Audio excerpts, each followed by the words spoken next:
Yeah, your passion is for you. It's what's going to drive you. But a purpose, when you find your purpose, that's for other people, right? My purpose, right, is for other people.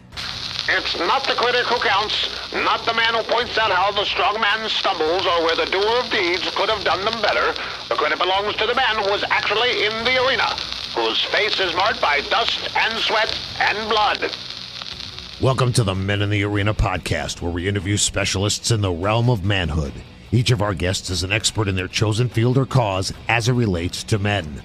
Our conviction is to call you into the arena of manhood, call you out of the faceless, nameless bleachers, and call you up to be the best version of you. Because when a man gets it, everyone wins. Enjoy today's episode. Men in the Arena Army, we salute you and thank you for listening to this episode of the Men in the Arena podcast. I'm Jim Ramos, and I'm coming at you from Lanai with my brother from another mother who is wearing his Hawaiian shirt because he is so festive. How you doing, Dale Culver? I'm doing festive, so yeah, thank you for asking. Yeah, and the guys, I was sharing last week that we're here on Lanai at a friend's house. My 25-year-old, for his birthday, wanted to do an axis deer hunt, and so my good friend offered his house to us, so we're here staying for a couple days here and hunting axis deer and working and getting it done. And so we may have a few technical issues we're working through, but I think everything's going to work out in the end. And so, hey, so I'm really excited to have Kenneth Joyner back on our podcast. As you know, last week we dove headlong into his book, Without a Father, From Fear to Faith, and we only got through the first 8 words of wisdom out of 21. And so we've asked Kenny to come on again. He's been gracious enough to agree. And man, I'm really excited to have this guy on, Dale. I love his heart. I love his message. I love his ministry. And I hope that we can get it out to men all over the world. But before we bring Kenny back on the show, do you have a man word for me today? Yeah, I do. And I think my man word last week was mentor. So this week, my word is mentee. And this is something that I think men need to be open to allowing somebody else to speak into their life instead of thinking they got it all figured out, and to say, hey, you're like killing it in this area. Will you help me in that area? And so, you know, when you're working with young boys too, you know, if they'd allow that dude in their life, that older guy in their life, to mentor them and submit under their authority and teaching, then that would be great. Another word for that is being teachable and humbling yourself. So there you go. Well, and you know, it's really interesting. I don't use the word mentee as much. It sounds too much like manatee to me. So I have these weird pet peeves of words. So I like the word protege. And so I think this is really important. And I would add to that young boys are not going to go to an older guy and ask them to mentor them. And so the older guy has to look for those younger guys. But I will tell you this. I had a 30-something-year-old man texted me last week and said, I'm struggling. Will you be my mentor? And I said yes. Awesome. And so here I'm a guy who has an international ministry to men, yet it's shocking how many guys actually reach out and ask me to help them. I think I'm like that beautiful girl in high school who nobody wants to ask out because they think she's too pretty and unavoidable. And now I know I'm too pretty, but I'm not unapproachable. Yeah. Kenny, knock it off. Kenny, knock it off. But I mean, I'm just saying, as we get older, we need to take responsibility to find a man that we respect and reach out and say, hey man, you're a few years older than me. I like how you're living your life. You seem to model it well. Will you help me? And I just think we need to drop the guard, get rid of our egos, you know, and have guys help us out. And so, and I'm excited, and that's what Kenny does. And so it's a great word. And so if you guys remember from last week, Kenneth Joyner is the director and co-founder of Boys with a Purpose, which is a nonprofit after-school mentoring organization for young boys. His organization has been serving in the Charleston, South Carolina area since 2016. And Kenny, in his book, Without a Father, From Fear to Faith, shares about growing up without a father, which has sparked his passion to help young men develop their gifts and to ultimately find life's purpose. So his passion started way back in 1998 when he led a youth group at his church in Baltimore. And that was the beginning of a lifelong mission to build and develop strong young men. So we're excited to have him back on. We're diving into his book, Without a Father, From Fear to Faith. And so, Kenny, it's great to have you on the show again, brother. Hey, Jim, great to be here, man. Thank you so much. Again, I was pumped last week when we got off, and so I'm looking forward to our time today. So, again, just thank you. Well, it's really funny. I interact with guys on the show, and we do a lot of Zoom stuff in the last year or so. And so when you meet these guys, it's really funny to see them. Like one of the guys I've been interacting with forever, I meet him face to face in Texas last month, and he's 6'6". And there's another guy. He told me he's like 5'2", and I've never seen him before. But I'm envisioning you as about 6'2", 220 pounds. Where am I? Am I close? No, I'm 5'10", right at 200, and I'm trying to get lower than that. Oh man! Well, it's funny because you're about what I would expect build wise, but you had mentioned a couple times about basketball, and I thought, well, he must be about 6'2" then. So you're 5'10", so you're built what I thought. You're just a little shorter. So when I do meet you in South Carolina face to face, I will not be disappointed. And so I'm about 5 foot. I'm 6 foot, and I'm about 250 pounds. So I'm a big boy. So anyway, look forward to meeting you face to face someday. But hey, let's dive into this podcast because you've got some great words of wisdom to offer men, and I'm really excited about this. So guys, you can go back to our last week's meeting and deal with 1 through 8. So we're going to kick off on words of wisdom number 9 for fathers, and I really love this one. And you said love beyond your pain. And in your book on page 112, you wrote this: God has, is, and will go all in when it comes to his love for us. He will never leave us or forget about us. God can't love us any less than he does. His love is forever and will never fade. So can you walk us through word of wisdom number 9? Yeah, love beyond your pain is just, again, that's my story, right? I grew up without my father, so I grew up with that hole in my heart, that void, and that resentment, that hurt, it leaves pain, right? It produces a pain in you, and sometimes you can't get past that, right? You can't get past all of the hurt that and disappointment that you feel because you don't have your father in your life. And so I couldn't early on, right? And so what happened again is that when you understand the principle that God is the Father, right? He never leaves us. He never forsakes us. He never stops loving us no matter what we go through.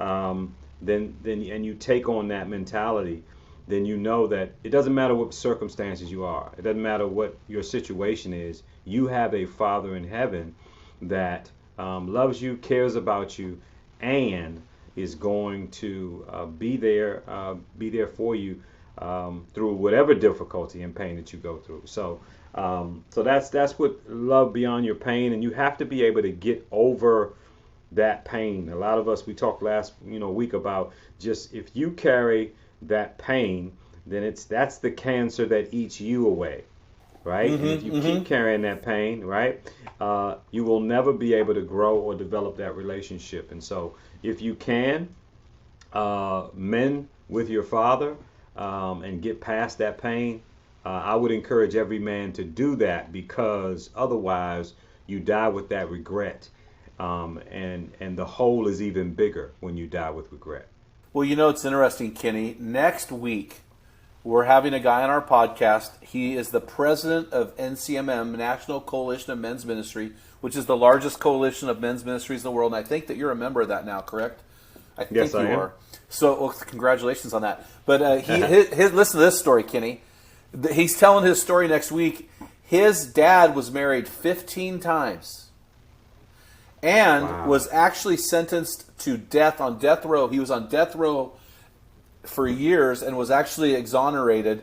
But he tells his story of overcoming a father like that and how he was able to overcome the woundedness and not let it become a cancer. And I'm not going to spoil that podcast, but he offers some tools, or a tool, and a couple key things his dad did right in the midst of it all that will be life-changing. But his whole story, Kenny, is about a guy who had to overcome a horrible, in many ways, a horrible father. I mean, 15 marriages, on death row. How many guys can say that, about their dads, Right. And so That's right. for a guy like that to overcome a wound like that, it was really impressive. And for you to overcome fatherlessness, all I'm saying is it can be done. And you're saying Yes. it has to be done.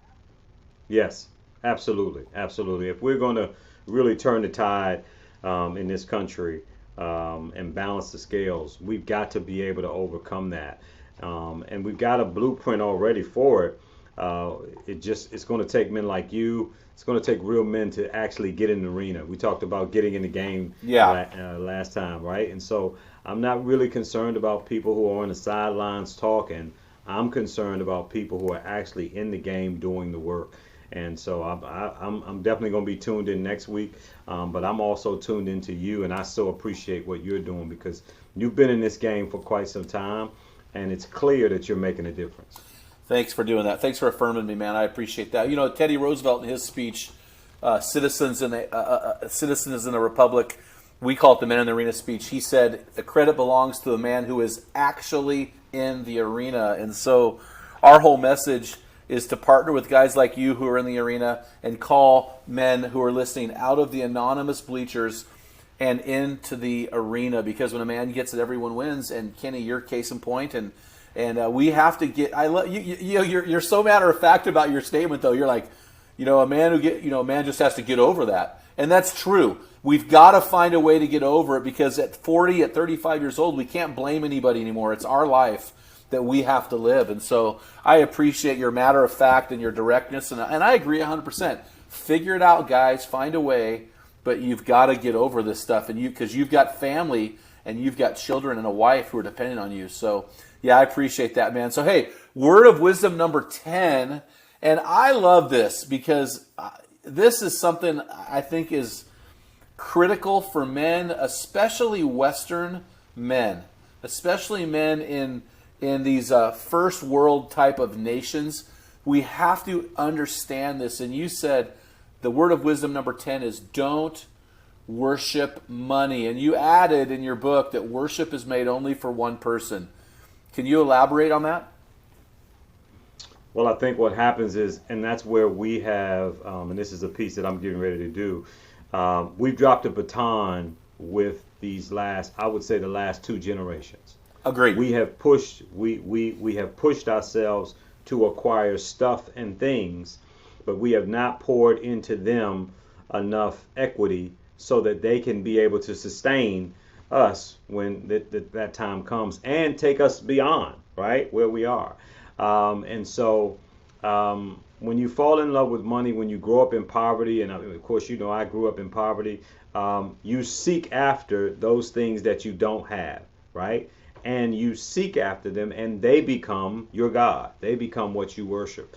And so some of us worship status. We worship likes. We worship followers, right? And so some of us have just, who come out of poverty, we worship money.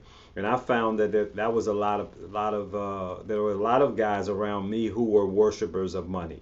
And I saw the highs that it can bring, but I also saw a lot of the lows, right? I know drug dealers who were way high at one time, but they are not, flying high anymore. And so I just didn't want to be that, It was in my environment. It was surrounded, I was surrounded by it at that time.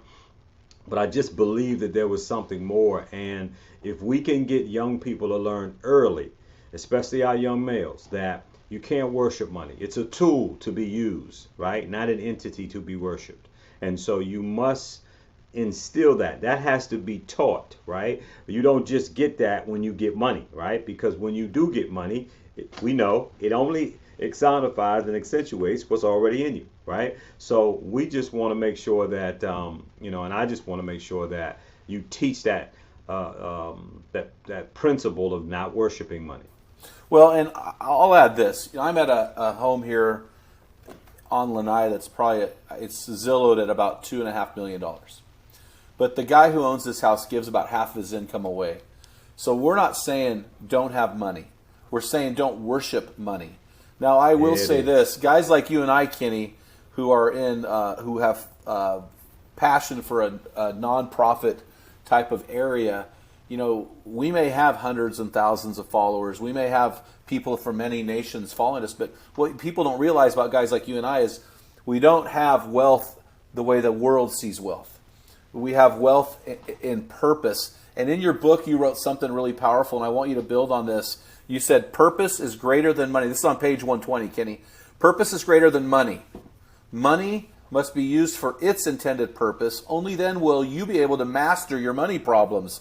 So here's the test, Kenny. How do we know that money does not master us? What are the signs of a man who is free from the love of money? Well, I think you go back and, for me, it starts with, you got to develop that passion. And so passion is for you, purpose is for others, right? Yeah. And so, your passion is for you. It's what's going to drive you. But a purpose, when you find your purpose, that's for other people, right? My purpose, right, is for other people, right? Your purpose is to help other people. And so when money replaces that, right, it's just about, I've got passion, right? And so the sign of a man who is not loving money is that he is now putting purpose in other people's lives. He is putting purpose before the cash, right? He's trying to empower the next generation in some field. Doesn't have to be what we do, but it can be any field. But he's not built on the fact that I was watching the other day, and they said Bill Gates is only going to leave $10 million to his kids, right? Not only, but you know what I mean, right? So, and you would think that they would get more, right? But again, he understands that it's not about the money, right? He understands that you've got to do something beyond what it is for you. And that if you have $1 billion, you're not gifted with $1 billion just for you. It's a purpose for you now to give some away to help other people. Well, the Bible gives a great test. For first of all, I'll say this. Money is not the root of all evil. The Bible says that the love of money is the root of all evil. And the test is this. Guys, if you're wanting to know whether or not you worship money, I've got a really easy test for you. Are you giving 10% of your money away off the top to kingdom organizations you care about? If you are not, now I'm not saying tithe 10% to your church. I'm saying tithe 10% to kingdom organizations that you love. Are you doing that? And if you aren't, then I think you've got an issue with money. And the reason why I'm not saying the local church is because most people listening to this program aren't Jewish. And the Jewish law said tithe to the storehouse.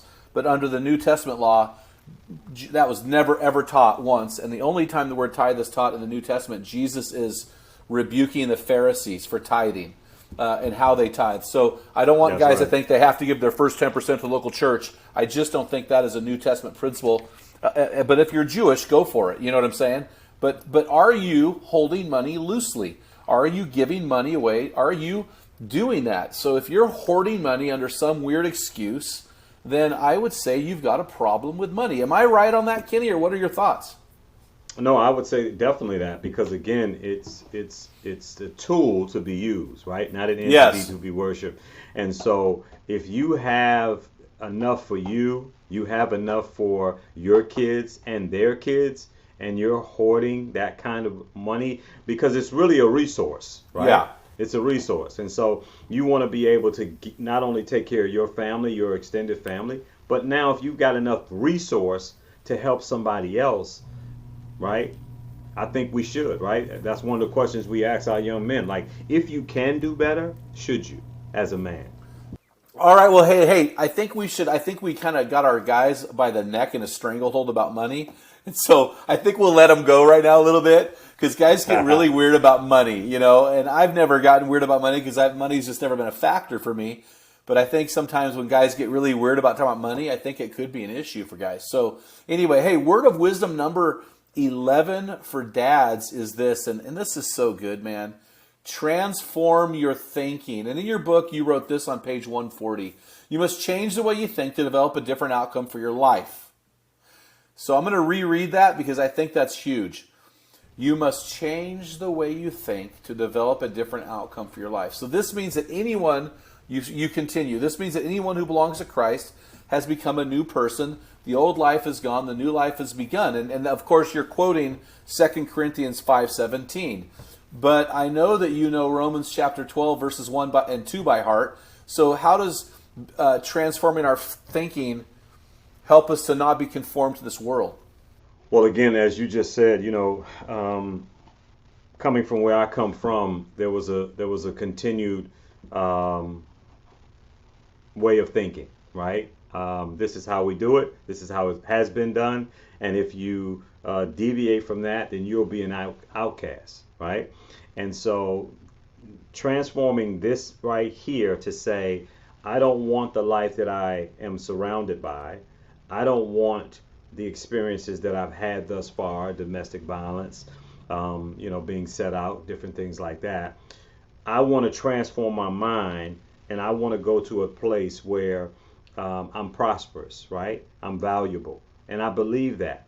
And so having a young person change their thinking is critical, because it is your thinking, not your talent, not your ability, that is really going to determine the course of your life. If you think you can, right, you will, right? If you think you can't, you've already lost. We know that, right? Yeah. But and that whole piece of but getting the thinking to change, right? Because he says by the renewing of your mind. Yes. So right. So you've got to actually now renew. You've got to get new thoughts that come in. And if you don't have a mentor, if you don't have a man to be able to speak into your life, right, something positive and put you in a different direction, as we talked about changing the trajectory of your life, you will continue in that same path, and you will be conformed to the world. And so for me, I just wanted something different, man, and so I just had to hold on to that. And I didn't know if God heard my prayers. I didn't know if he was real, or, I don't want people to think like you got to have this whole, thing with God figured out. You don't. What you have to believe is you want something different, right? That's powerful. That's powerful. You don't have to, you don't have to have this God thing figured out. Do you know that? Do you know that after 30 years of full-time ministry, I still don't have this God thing figured out? You don't have to have it. You just need to know that you want something different. So, Kenny, while you were talking, I had shivers come all over my body, which usually means I need to dive into something here. And so, I'm looking at you on the screen, and I would say, yeah, you are a better-looking man than me. But it's probably because of your full head of hair. But, you are a lot tanner than me. You are tan. So it'd be safe to say that you are a black man? Or how would you call yourself based on your ethnicity? Yeah, I would say that I'm an African American man, absolutely. But I think that even in that, what's really evolved for me is that God is not concerned about skin color, right? He's not up in heaven saying, "Oh, let's separate this person from that." He's not. That is not his concern. Exactly. He loves He loves the richness of color. He loves the differences. He loves to be able to see the variety in things, right? If everything was, one way, if only thing you could eat was hamburger, I mean, life would be kind of dull, right? Because you say, what about pizza and fries and all this other stuff? You know what I'm saying? So, and I think that's really, when I got over that in my head, that like, God's not concerned with color. We put a lot of emphasis on it, right? Yeah. Because that's how we've been trained. Yep. Right? Yep. We haven't transformed our mind into say, you know what? He's just like me. He looks different. What can I learn from him? What can I learn from her? Right? To make us what? All better. Right? So that's really, for me, this whole thing. And obviously, as we know, there are definitely some things when it comes to race that are problems in our society. But I think that here's what God wants. He wants to renew your mind, transform your thinking so that you can go change those things. So, Kenny, for the last year, we've had a young man live in our house. He just graduated with his bachelor's degree, and he was adopted at 3 from Liberia, and he is dark. He would say that you're mocha. That's his, like, you're not even, he wouldn't even call you black. He's like, I'm black. That guy's mocha. But here's what I want to say, man. I agree with you. I love color. My grandpa was full-blooded Portuguese, and he was about as dark as you are. And I'll tell you what, your famous picture that was on social media that had hundreds of shares, it's a picture with you and another teacher with 12 young boys, and 11 of them are young little African-American boys. One is a little, white kid. And so, which shows me that you are working with that demographic. How is your message to those young boys, many of them of color, how is it freeing, and how would it, and is it different than what a teacher would be saying to his little white students? I mean, walk us through that a little bit. Is there a different thing, a different mindset you're helping these boys work through? Does it matter with color? No. Okay. It doesn't. And that's one of the things that if we want to see a better society, if we want to see a society be able to get along, whether you be white, black, Asian, whatever the case may be, we've got to speak truth to kids of all colors. I believe that 100%. Yeah. Because that's what's happened to me, right? So there have been some people who don't look like me who've treated me better than people who do look like me, right? And so I don't ever want to hang my hat on the fact that, hey, there's racism in here. Absolutely there's racism. Dr. Eric Thomas said there's racism. He said, but I ain't going to cry about it. I'm still going to be successful. I'm still going to get to the top. I'm still going to do the things that I need to do. And so what we do when I send a message out, right, we send a message of truth out to white, to black. It doesn't matter who's receiving it. And then we let kids know, like, okay, this is where we started. This is where we are. How do you think we should fix it, right? Do you think there should have been white fountains and black fountains, right? Because they didn't grow up in that, right? Yeah. Do you think that, right? So when you pose that question to them, to this generation, they're like, no, it shouldn't be. Everybody should be equal. I drink out the same fountain, right? And so that's the mentality that we take into our lessons when we teach. When I teach something, I teach the truth, and then we pose the questions to the boys. And so getting them to see, and I think that knowing the history, right? I was recently talking to a guy. He emailed me. He loved what we were doing, and he said, I have great heroes that are African American, and I have great heroes that are not. And he said, I hope that you are infusing those kinds of heroes right into our boys, because again, when people see us, the impression is, yes, they're mentoring, African American males, young men who don't have fathers, but it's all of our kids. We've got boys who have fathers, white or black. We got boys who don't have fathers, white and black. Right? It doesn't matter to me. What we want to do is we're trying to create a genuine truth teller. We're trying to create a strong young man, because here's what I said to a guy. I said, let me tell you, if it's color that's dividing us. You've got a son, right? He's on his deathbed, and the person who is about to operate on him is opposite color of you. Do you want him to save your son, or do you worry about his color? Right? It's about the man. It's about the knowledge. It's about the character. It's about the skill set, right? So those are the kinds of men that we're trying to build up, not men who look at what's on the outside, right? We talked about that, and even what he said, man judges what? The outside. God looks at the heart, 1 Samuel 16:7. I knew you were going to say that. That's why I asked the question.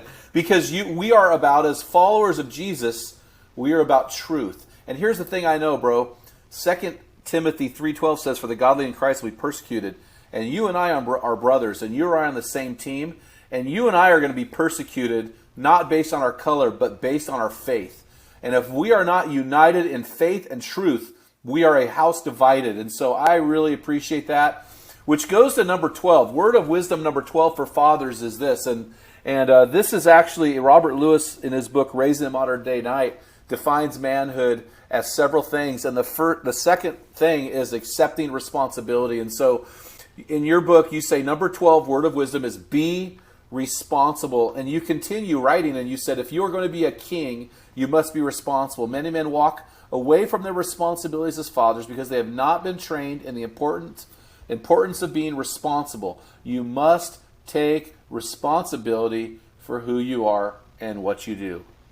And that was me, right? I had to be responsible, right? I had to learn how to be responsible and not make excuses. Once I hit, 25, 30, right? I couldn't keep blaming. Now, I did hold that grudge, but I couldn't keep blaming my father for not being there, right? Going into my 30s, I was already a father myself, and I had a family. I was already married. And so what I had to do was I had to learn that there, with this thing called being a man, right, comes responsibility, right? And of course, we talked about being consistent, don't make excuses, admit when you're wrong, don't complain, and handle the small stuff. Those are just some key pieces. And so those key pieces help me to see that as a man, when you're in this environment, every young man, every man, period, I believe this, you got to get small wins.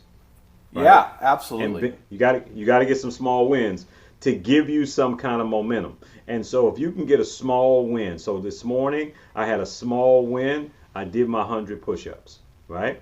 That's a small win. Second, I got to the gym this morning, right? I did my workout, right? That's another win. So now I've got some momentum, right? I get back here, I get prepped, I get ready for this podcast.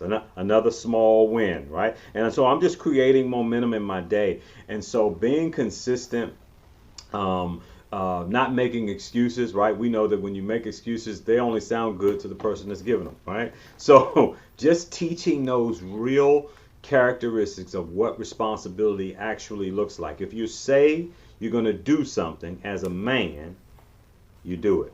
Well, and here's what bothers me in modern technology.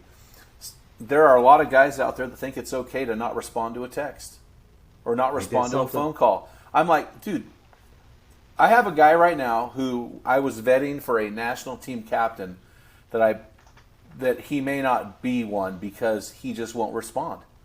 And I can't have that. Jesus said it's the little things, and it is the little things. So we have to be responsible. Yes. And if we can't teach these little boys, these young boys, to be responsible, don't lie, don't steal, don't cheat on your tests. We can't, take out the trash, put the toilet seat down after you pee. If we can't teach these things to our little boys, when they grow up, they're going to be worthless males and they'll never grow into men. And so, super important. So I appreciate that. So in your book, as an author myself, a lot of us are self-published, and I love reading books and finding little typos here and there. And so this is the one I found for you that I thought was cool. I love it. And so I'm calling this word of wisdom number 13 because it is a word of wisdom. It's highlighted. It's in bold in your book. It just wasn't numbered as 13. So I'm calling it number 13. And you just said, and I think this is so powerful, especially in your story, be present. And you said this, you don't have to become a father when the child is born.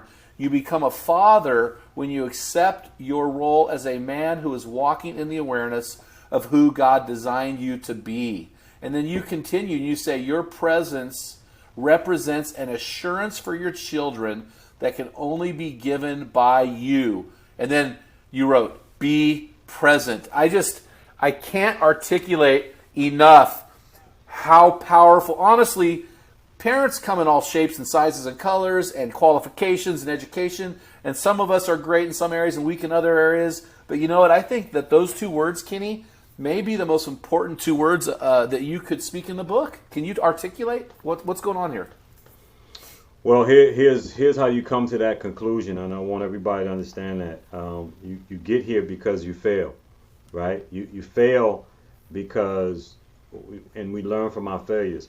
I was working UPS and I was teaching at the same time, right? I was trying to be that breadwinner, and I was trying to do that grind and make sure that everything was taken care of. And true story, my daughter is checking into her dorm room, freshman year, and college. And UPS wouldn't give me off, right? And so I said to her, listen, Granddad's going to come up, and Dad will be up on Saturday to move the rest of your stuff in, right? And so she said, okay, no problem. At the end of every year, I sit down with my wife and my daughter, and I ask this question: how did I do? How did I do as a husband? How did I do as a father? Every year we do that. So here we go. Fast forward, sophomore year. Sat down with my daughter, and in between that time, we had an event with the Charlotte Hornets with the boys, right? I took the boys to the game. We had a phenomenal time. They got to see LeBron play. back in 2019, no problem. At the end of her sophomore year, I asked that question. I said, hey, how did I do this year? And she said, Dad, when you took off with the boys and you didn't take off for me, I felt like you chose them over me. Wow. I wasn't present. Yeah, right? Not good feedback for a guy like me, right? But I could have been angry. I could have been upset. I could have said, hey, Dad is doing all these things to make a better life for you. But that's not what she wanted to hear. She wanted what? My presence. So through my failure, I'm telling every dad, you got to be present, right? You can't go out here and grind. And then if your kid says, hey, Dad, can we throw the baseball around for a little bit? And you say, I'm too tired, right? Be present. Your presence brings energy and power like no other person on the planet. When I call, my daughter could be in the room with 25 kids. When she hears my voice, she knows it's me. So if you're not present as a father, the voice that is guiding your children is somebody else's. So powerful. Well, I'll tell you what, man, if I could say this to dads, you need to do everything in your power to be at as many extracurricular activities as your kids as possible. I mean, you need to do it. If they play football, man, you better be at those games. I mean, be at those games. Because, football, you have 10 games, maybe. And so be at those games. Like we have, I have a granddaughter now. We're going to her T-ball games. Why? Because the ministry of presence. Bill Walsh, who was a famous coach for the 49ers, once said, 85% of success is showing up. So this is so important, man. Just show up. And so I love it. Word of Wisdom 14 is close to my heart. It is the 5th in our 5 essentials of manhood, which is in my new book, Strong Men, Dangerous Times. Our 5th essential is finishing strong, and your 14th word of wisdom is finish what you start. And you write, as we examine society where some men have not been protectors, providers, present physically or emotional, or responsible, we see a society that is crumbling in disaster in every area. Wow, that is powerful. Can you elaborate on men and finishing what they start? Well, I think I heard somebody say we get rewarded for in public for what we do in private. And so when we finish what we start, we don't get rewarded for what we start, right? Any man can start a relationship. Any man can start a book. Any man can start a job. We get rewarded for what we finish, right? Yeah. And what are the crucial things that we need to finish? We need to finish being a father, right? So that I pass the baton, so that you pass the baton to your son, right? And you pass it with such clarity, such value, such importance, right? And you give them the strength. But what happens is, as I said earlier, we've dropped the baton, yes, right? And we haven't been able to pass that. So we're not finishing what we start, and we see the result of that in these last 2 generations. And so we want to get to a place where every person, especially our men, when you start something, you finish it, right? You think about books that you started. You think about this book that I wrote, right? What if I didn't finish, right? Think about the book you wrote. What if you started it, man? Hey, I started a book. You don't get rewarded for that. You get rewarded when you finish. Hey, Kenny, can I jump in? Because you said something really important. I ask men all the time, how do you finish your life strong? And here's, I believe, the recipe, because there's one finish that matters more than all other finishes. And it's the life finish. And here's how you finish a life strong. Here's how you do it. You finish every day strong. So you mentioned earlier, like you work out, you get a win. You're on the podcast, you get a win. Well, a lot of guys will do that very well, and they come home and they think, okay, my final win is I got home. No, your final win is when those kids go to bed. Were you off the couch and playing basketball with them? Were you coaching them? Were you loving that woman? Were you engaged in a meal at your family where you prayed for the family and prayed for the meal? Your work begins as a man when you get home, because all your kids are going to care about on your deathbed is what you did between 5:30 and 9:30 at night. That's right. Think about it for a second. Think about it for a second. Doesn't matter how poor or rich you are. Your kids aren't going to remember that stuff. Believe that. You Oh, better believe that, buddy, man. finishing Man, is I love finishing so close to my heart. And then, but I love it. finishing goes with word of wisdom number 15. And you've mentioned it earlier, but I'm going to let you speak on it again. And I think this is really important because I think a lot of guys will give up. In fact, we interviewed Michelle Watson Canfield, and she's the dad whisperer, and she talked about men not wanting to do anything because they're afraid they're going to fail. But I think failure, there's beauty in failure. And you said in word of wisdom number 15, failure produces success. And that sounds almost contradictory. So can you talk us through it?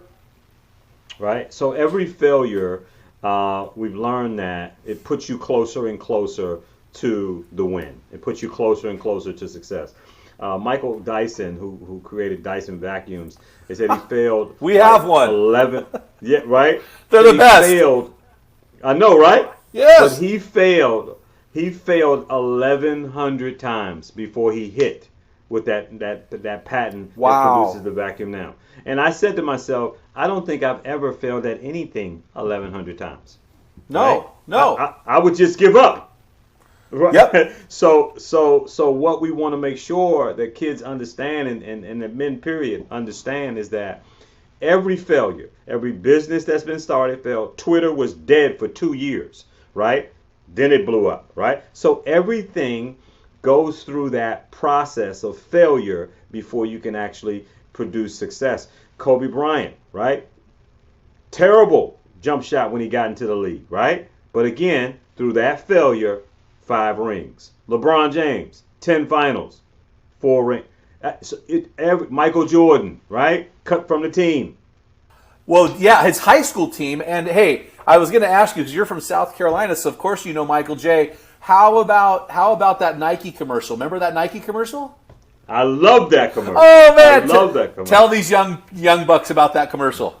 So that commercial was so inspirational because he starts off in a documentary about I've missed over 3,000 shots, right? He says 26 times I've been entrusted, right, to take the game-winning shot and failed. He says I failed over and over in my life, and that is why I succeed, right?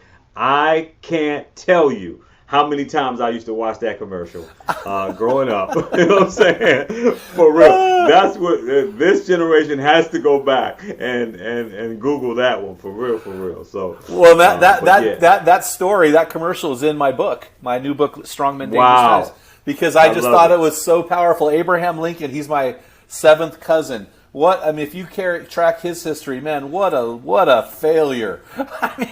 Right. You look at these guys, you're like, what a failure. And these guys are the most successful historic men we knew. So guys, you've got this. You've got this. You don't have to be perfect. You just have to be in the game and good enough. So keep going, man. So word of wisdom number 16. We're pushing through here, baby, pushing through. Word of wisdom number 16. Do you discover your purpose? Can you explain what that means? Do you discover your purposes? It goes to identity, right? Uh-huh. So everybody is trying to steal the identity of this next generation coming through, right? And they want this next generation to be somebody else. They want you to do this. They want you to wear this, talk this way, dress this way, right? They want you to identify with certain things. And what I'm saying is you got to do you. Why? Because nobody on the planet can be you like you. Right? And in doing that, you now are on a better path, a more focused path to discover why you're here. What is your purpose, right? We know what the purpose of some of the people that we admire, right? Like Michael Jordan that we just talked. We know what their purposes were, right? Because they stayed the course, right? He couldn't be Dr. J, right? He wanted to be like Mike, right? Yes. And that was the key, So with that piece is what I was trying to do is I was trying to find purpose, right? That's how Boys with a Purpose came about.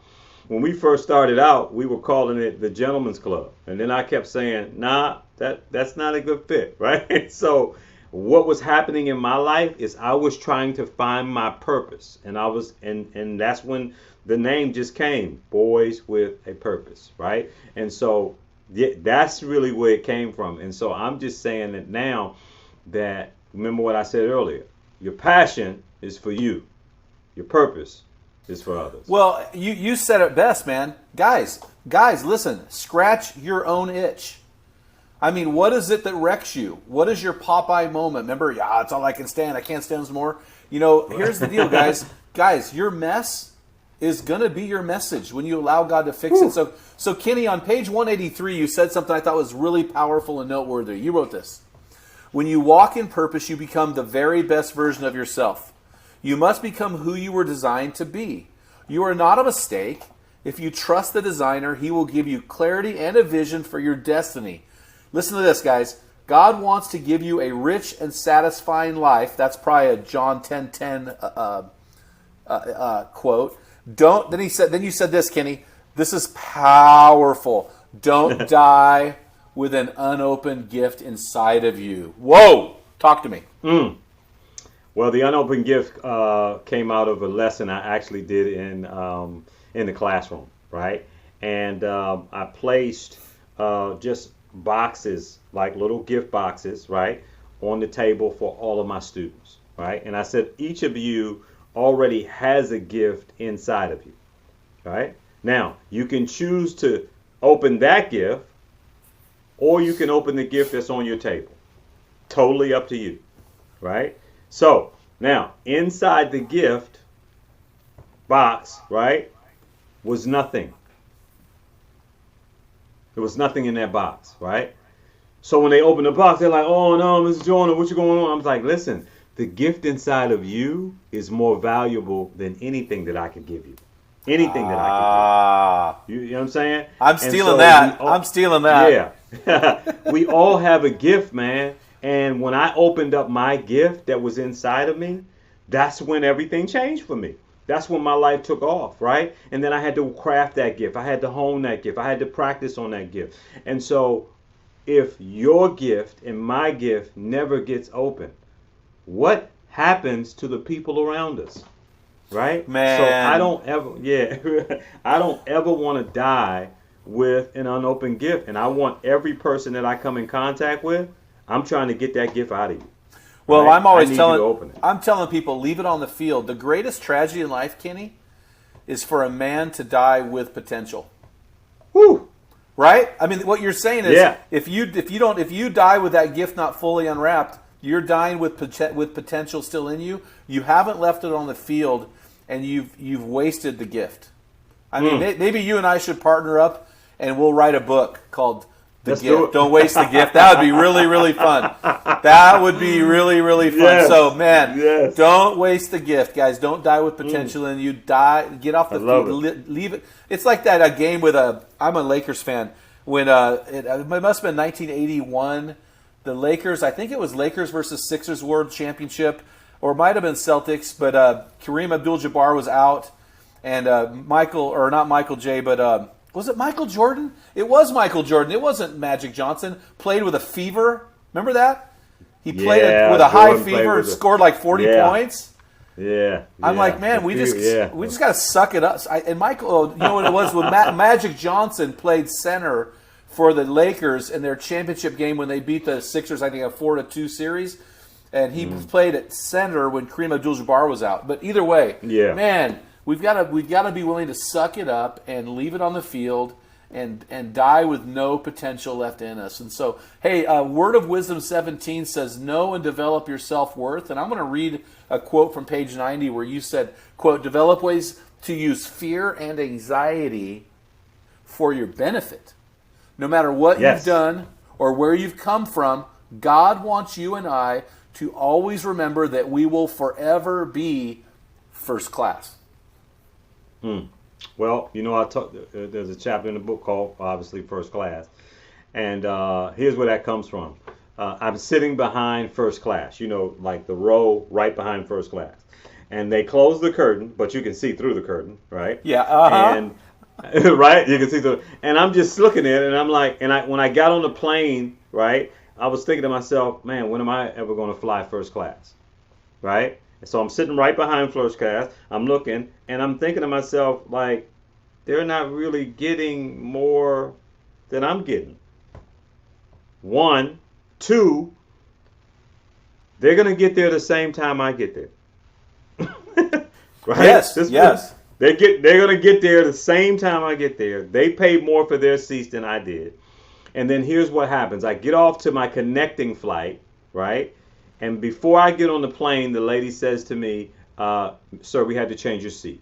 We had a couple that wanted to sit together, so we had to change your seat. And guess where they put me?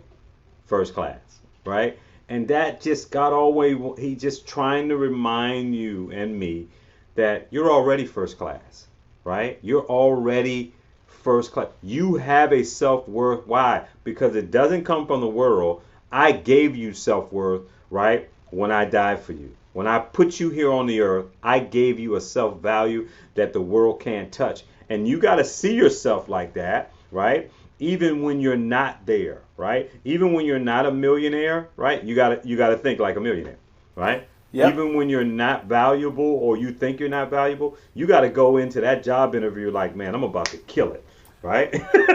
Well, I'm about to do it. Yeah, well, which goes by word of wisdom number 18, which honestly, this is probably overarching everything we've talked about, but you just said in word of wisdom for fathers 18, you said walk by faith. So unpack that for us. Well, again, what we want as men is we want to have everything figured out, or we think we need to have everything figured out, right? And he says walk by faith, obviously not by sight. And so my whole life has just been a walk of faith. It's just been a walk of, me just trying to believe greater than my circumstances, right? And am I scared sometimes? Absolutely. Did I make some bad choices? Absolutely.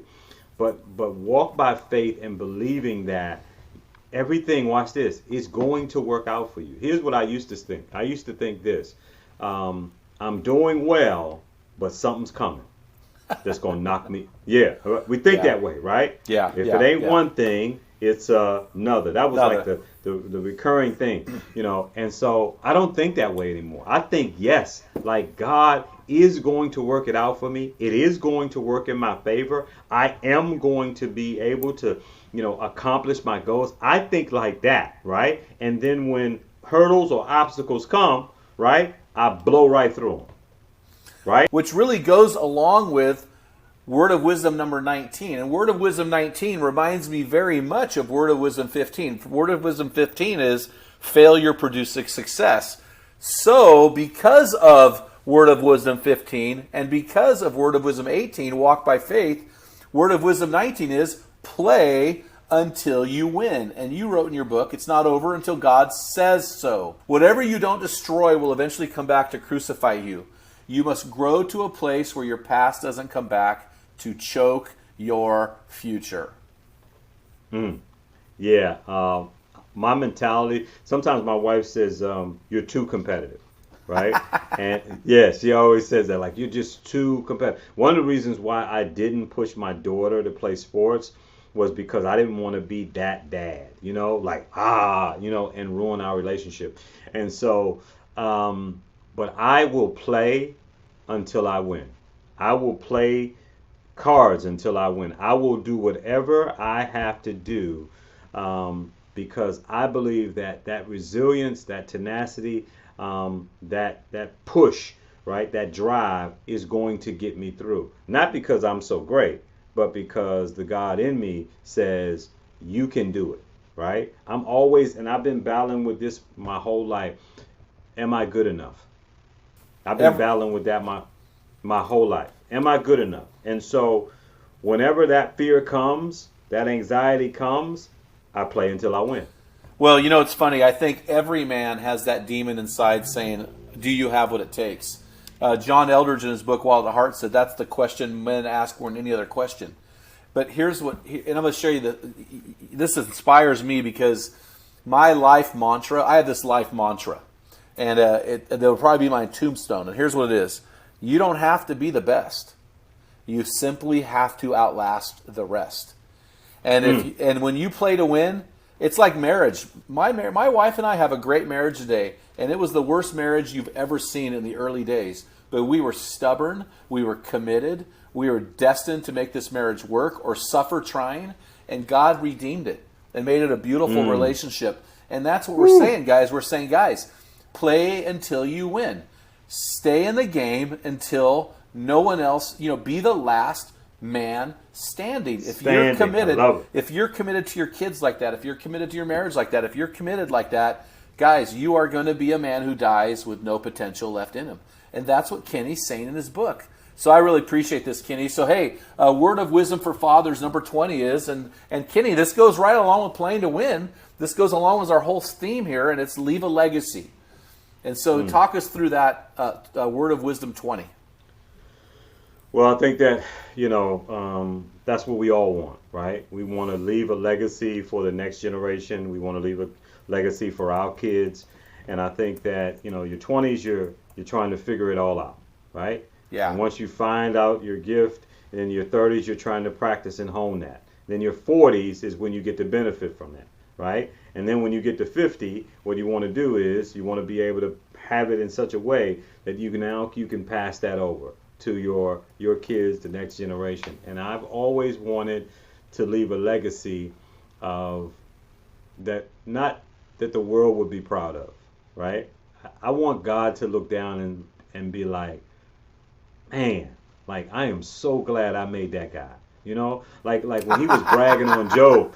You remember when God's bragging on Job and he's like, have you considered my man Job?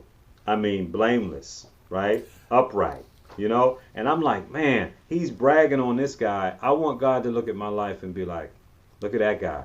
Look where he came from.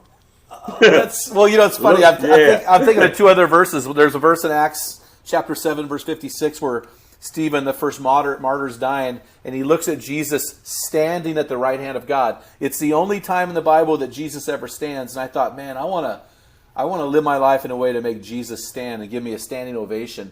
But then you go back to Genesis chapter 6 and you see right before Noah, God says, man, I regret I ever made men. And I don't want God to look at my life, and I know the men listening don't want to look, go, man, that guy never got out of the damn bleachers. That guy was anonymous. I regret I never met him. I regret I ever made him. He's anonymous. He's worthless. He died with potential. And so, man, I know the guys listening don't want to be that guy. They want to be the Job guy. They want to be the guy that makes Jesus stand, because I believe that God has wired men. There's something in us. Kenny, tell me if I'm wrong here. I think that God has put something in men and wired us that we want to be great. 100%. Why you think Michael Jordan's kids don't want to do well? You think Warren Buffett's kids don't want to? Like, every father sets the standard, and God set a standard for his kids. And for us as men, watch this, we're the only ones that, watch this, can take the title as father. You're absolutely right. So nobody else can do that, and so there is something built in every man. But the Bible talks about what? Stir it up.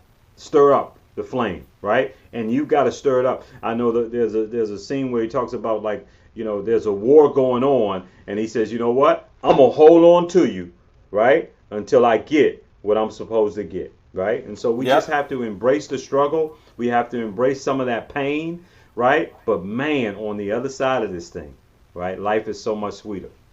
Well, I mean, I love that because, Paul told Timothy, stir up the gift that is within you. And I think that's what God is saying to us as men. Stir it up. Don't stop stirring it up. And here's what we need, man. Hebrews 10:23 and 24 talks about, let us consider how to spur one another on to love and good deeds. So we need to get guys around us who will kick us in the butt, spur us on, stir up that gift within us so that when we're discouraged, when we want to give up, we want to leave with potential on the field, when we don't want to finish strong, we have guys in our life who have our six. And so, hey, Word of Wisdom 21 is simply, I think that this is a great bookend, because if we don't bookend this one, I think that we're going to miss the boat here a little bit. And so, you started off, your Word of Wisdom number 1 was know who you are. I think that's so important that we know who we are. And I think Word of Wisdom 21, if we don't get this, we're in trouble. And it's simply live in truth and obedience. So talk to us about that. Well, I think every man has to have some non-negotiables when it comes to his life and his goals, right? And don't negotiate your goals. I'm going to say that again. Don't negotiate your goals. You got to live in the truth. So if my goal, which is 100 push-ups a day, I'm not going to do 90.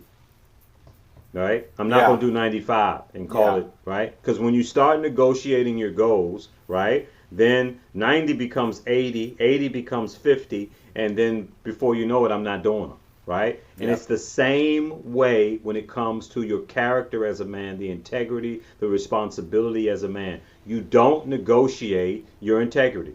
You don't negotiate how you treat a woman. You don't negotiate how you walk in Christ, your commitment to your kids. That's not negotiable, right? But the moment we start to negotiate, and we don't walk in truth and obedience, right? And we don't walk in reverence, and we don't have men in our lives that can speak to us, right? And say, hey, Kenny, that was wrong. You need to go back and fix that, right? If we don't have that, we're going to fail. We're going to fail miserably, right? And most importantly, we won't accomplish our goals. And then all of the rest of those things, leaving a legacy, trying to be a better husband and father, those things are going to fall by the wayside, right? And the family dies. Yep. No, that's so good. I've really appreciated our time together. And we put out a equipping blast every week for men. It's just strictly to equip men. We put our podcast episodes up. We put our blog up. We put a video up. And so this episode will be written into a blog that men can get to see all 21 of these words of wisdom. And then also we want to get guys to pick up your book. I've already had a guy tell me he's already read the book since our last podcast. He ordered the book. Wow. He's read the book. So I don't know how he did it, but it was impressive. And so I want to encourage guys to get the book. And if you are not a part of our equipping blast, guys, go to our website and get involved in that. And so Kenny, thank you so much for coming on, man. I'm assuming you guys can pick up the book online at Amazon, but how do these guys learn more about your ministry? Do you have a website? Yes, you can go to boyswithapurposesc.org, or you can email me at boyswithapurpose@gmail.com to see all the great things we're doing. We're partnering now with the College of Charleston here in South Carolina. We're partnering with Boeing to come in and do a robotics piece with our boys, and we're just trying to create this whole pipeline because Boeing will pay for the 4-year degree, the master's, and the PhD if you go into their workforce. So I just want kids to go to college and come out with no debt. Man, that's good. Well, I appreciate your ministry and your efforts. You are a modern day hero, and if you probably don't hear that enough because you're grinding it out, but we sure appreciate you and honor you today, and thanks. So, Dale, what's up next, man? Yeah, guys, we want you to head on over to meninthearena.org and pick up Jim's book, Strong Men, Dangerous Times. And while you're at it, leave us a review, send us go to the podcast app or on our website and contact us and send us a review. You can email us at info@meninthearena.org. Until next time, feel the wet sand on the arena floor. Hear the deafening roar of the crowd. Taste the sweetness of victory. Smell the stench of battle. Get in the game. Get dirty. Grind it out. And be a man. You've been listening to the Men in the Arena podcast. If you hunger to be your best version, then join thousands of men from around the world in our Men in the Arena forum on Facebook. This is the best place to have open discussions around the topic of biblical manhood. Make sure to explore our website at meninthearena.org, sign up for the weekly equipping blast, and take advantage of our many free resources designed to help you become your best version of a man. Thank you for listening to this episode of the Men in the Arena podcast. Remember, when a man gets it, everyone wins.